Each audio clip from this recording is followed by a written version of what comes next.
Tonight, presumably, you will vote again against triggering Article 50.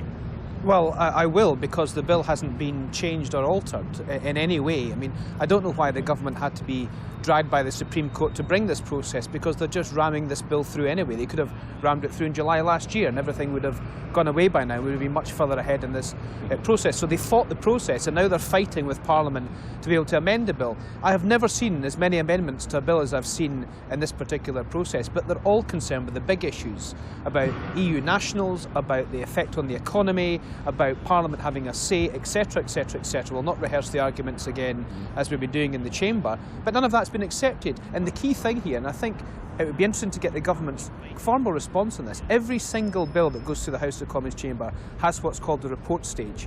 And that report stage is a separate stage to report back to the House a bill that's been amended in committee.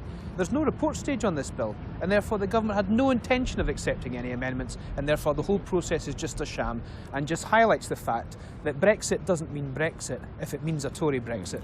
But Alice Carmichael, if it goes through unamended, that is just a result of the parliamentary arithmetic, isn't it? The bill I think it probably will go through this evening, but that doesn't change the politics of it.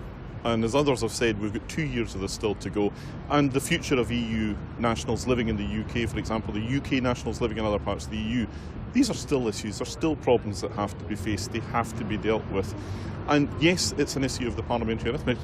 I'm afraid that for Ian, the difficulty is that in fact the reason why this bill is almost certain to go through unamended is the fact that the Labour Party has thrown in the towel in just about every significant vote that we have had. You know, and that's you know, rubbish. actually, It went through with a majority of 260. You know that it only works, that Parliament only works when the official opposition does the job that it is there to do and to offer meaningful opposition. And when Jeremy Corbyn and Keir Starmer march into the division lobby shoulder to shoulder with Theresa May and David Davis, then you know that Parliament is not working properly. But it's disingenuous to say we would stop this bill by not. It's disingenuous to say we would stop this bill. You would have a chance of getting Tory rebels. You're now starting to sound like the SNP and moulding parliamentary process to your own political needs. You would have a chance of getting Tory rebels pulled off if you were prepared to hold the line. We got 8 yesterday, 8 Tory rebels yesterday, and that's because that was it. all the way you've thrown in the towel at every turn. At the risk of letting other people